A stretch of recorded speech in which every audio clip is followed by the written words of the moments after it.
नमस्कार प्यारे बच्चों, मैं गीता हिंदी कक्षा में आपका एक बार फिर से स्वागत करती हूँ। बच्चों, उम्मीद करती हूँ कि आप सभी ठीक होंगे। जैसा कि हम पिछली कक्षा में पाठ 11 बुलबुल के बच्चे का पेज नंबर 72 पढ़ चुके हैं और हम उसके बारे में कुछ जान चुके हैं। तो क्या आप मुझे बता सकते हैं कि रिचा बगीचे की झाड़ी में क्या देखने के लिए गई? क्या देखा उसने बगीचे की झाड़ी में? शाबाश, उसने बगीचे की झाड़ी में एक घोंसला देखा।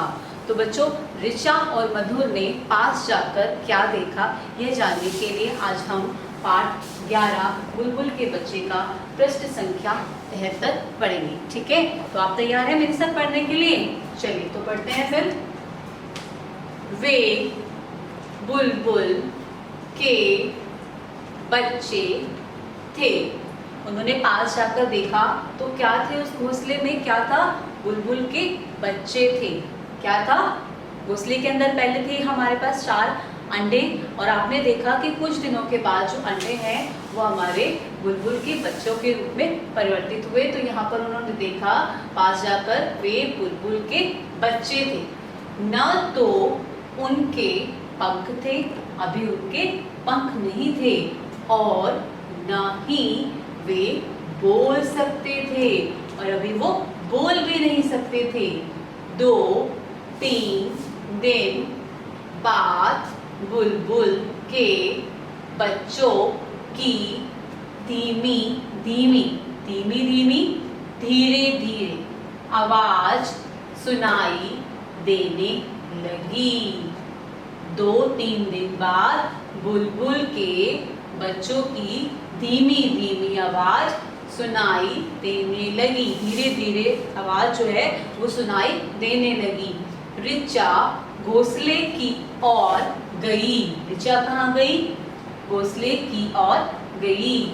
उसने देखा कि माँ बुलबुल अपने बच्चों को खाना खिला रही थी। और रिचा ने क्या देखा? रिचा ने देखा कि जो बुलबुल के बच्चे थे उनकी माँ अपने बच्चों को क्या खिला रही थी? खाना खिला रही थी। चारों बच्चे अपने नन्हे नन्हे छोटे छोटे से जो उनके मुंह थे उन नन्हे मुंह खोले कोशिश कर रहे थे। किस चीज की कोशिश कर रहे थे? खाना खाने की कोशिश कर रहे थे कि उन्हें खाना जल्दी मिले। मतलब वो सभी बच्चे जो है अपना मुंह खोले तैयार थे कि माँ उनको उनके मुंह में खाना दे।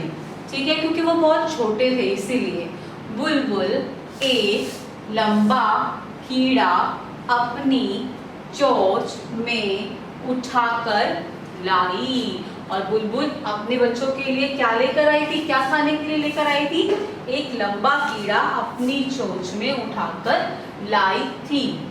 वह उसके टुकड़े कर बच्चों के मुंह में डाल रही थी, और उस कीड़े के टुकड़े करके बच्चों के मुंह में डाल रही थी। रिचा यह देखती रही, और रिचा वहां बैठी बैठी ये देखती रही कि यहाँ क्या हो रहा है।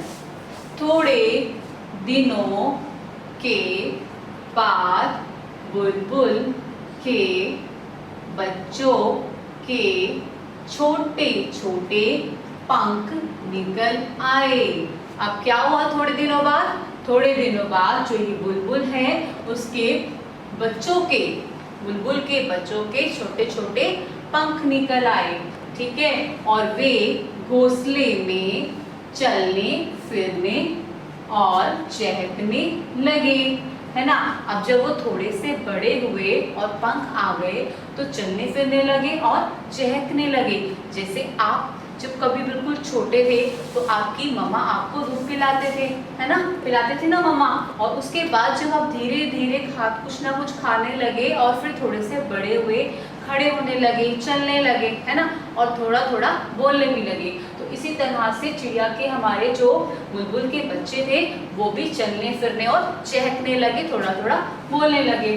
बुलबुल खाना लाकर घोंसले में रख देती और बच्चे अपने आप खाना खाते।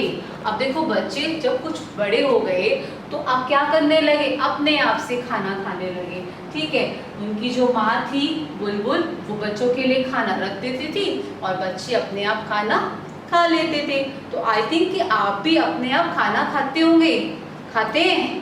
अब तो आप बहुत बड़े हो गए हैं ना, सेकंड क्लास में आ गए हैं, तो सेकंड क्लास के बच्चे तो अपने आप खाना खाते हैं। मेरे हिसाब से तो उनको अपनी मम्मा से नहीं बोलना चाहिए कि मम्मा आप मुझे खाना खिलाओ, खाते हैं ना अपने आप। आपको भी अपना खाना खुद से फिनिश करना चाहिए। ठीक है, ये बहुत अच्छी आदत है। ओके, तो इसी तरह से हमारे बुलबुल के बच्चे भी बड़े होकर के खाना अपने आप खाने लग गए हैं। और आगे जानेंगे कि बुलबुल के बच्चे अब बड़े हो गए हैं, खाना खाने लग गए हैं और आगे और वो क्या करते हैं। ठीक है, तो इसके लिए हम अगली वीडियो में मिलते हैं।